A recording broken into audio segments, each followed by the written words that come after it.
Halo sobat-sobat Bincang Energi semuanya, kembali lagi bersama saya Boas di BES, Bincang Energi Siaran Terkini, yang dimana kami akan membacakan atau memberikan informasi-informasi tentang energi di 2 minggu kebelakang ini. Dan pada minggu kali ini saya kedatangan teman baru yang bernama Harits. Nah, Harits, bagaimana nih kira-kira info atau berita pertama tentang energi dalam 2 minggu kebelakang ini? Ya, untuk berita 2 minggu terakhir ini banyak sekali ya headline yang menarik untuk dibahas malam ini di BES Bincang Energi Siaran Terkini. Ini ada berita yang dilansir dari CNBC Indonesia, judulnya Presiden kita nih, Jokowi haramkan proyek PLTU baru masuk di RUPTL. RUPTL ini rencana usaha penyedia tenaga listrik. Jadi di pembahasan berita itu bahwa PLTU batubara sudah tidak lagi masuk ke dalam RUPTL karena katanya bakal berdampak besar pada lingkungan kalau misalkan produksi emisi yang dihasilkan dari PLTU batubara ini semakin banyak. Nah, ini kalau dilihat dari beritanya, penggunaan batubara untuk pembangkit listrik ini terus mendapatkan tekanan dunia karena dianggap menyumbang emisi karbon yang berdampak pada perubahan iklim. Nah, di sisi lain, pemerintah Indonesia sedang mendorong transisi dari energi fosil ke energi baru terbarukan demi menekan emisi karbon yang saat ini kian masif digalakkan dunia. Itu berita pertama, Bang Boas. Bagaimana komentarnya? Oh, jadi begitu ya. Memang emisi karbon ini menjadi suatu concern yang sangat penting ya untuk kita. Nah, sebetulnya tuh ada suatu teknologi atau metode yang sebetulnya sudah dikembangkan atau sedang dikembangkan lagi. Nah, teknologi ini disebut Carbon Capture and Storage and Utilization and Storage, atau biasa disingkat sebagai CCUS.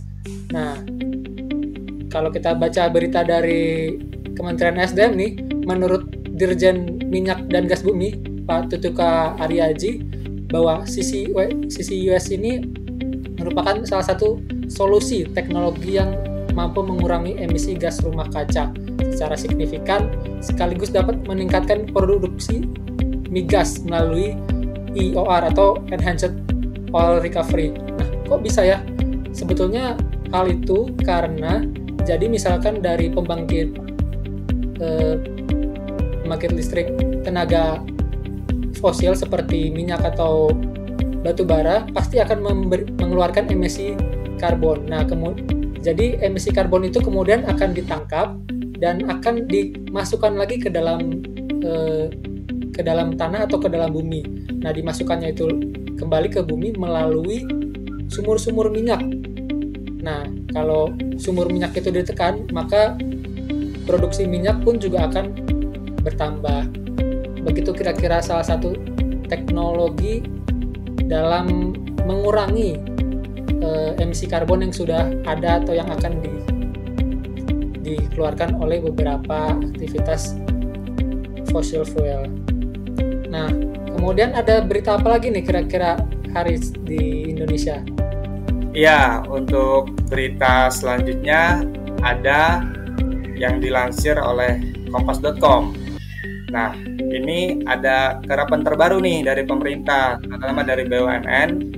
PLN kita ini sedang membangun pembangkit listrik tenaga surya PLTS hybrid di Selayar, daerah Sulawesi Selatan, yang nilai investasinya itu bisa mencapai 39 miliar.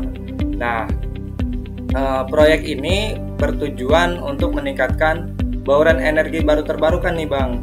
Nah, yang katanya sih targetnya itu PLTS hybrid akan beroperasi pada Desember tahun 2021. Diharapkan dengan adanya PLTS hybrid ini konsumsi BBM itu menurun. Jadi ketika konsumsi minyak ini menurun, ya pastinya akan memberikan kontribusi terhadap pengurangan emisi di Indonesia. Itu kalau dari saya. Ini beritanya dilansir oleh kompas.com. Bagaimana Bang Boas? Nah, kalau tadi dibilang bahwa ada investasi ya di Sulawesi Selatan. Nah, sebetulnya ada satu info menarik juga nih, bahwa kalau kita tahu selama ini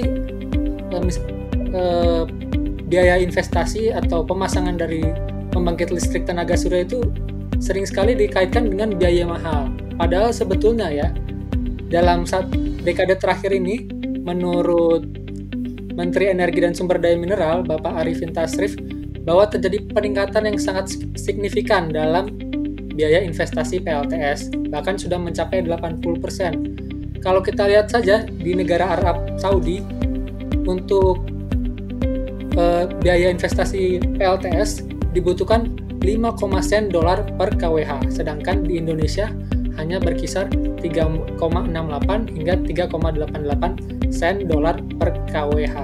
Nah, makanya proyek PLTS di Indonesia ini sangat penting, apalagi dalam menuju target Indonesia untuk mencapai bauran energi terbarukan sebesar 23% di tahun 2025. Nah, sebetulnya kemudian kira-kira ada apa lagi sih, Rich, tentang energi nih di Indonesia? Ya, untuk berita 2 minggu ke belakang ini ada juga nih bahwa RUPTL, rencana usaha pemasok tenaga listrik di tahun 2021 sampai 2030 ini katanya bakal diisi pembangkit energi baru terbarukan itu sebesar 48% dan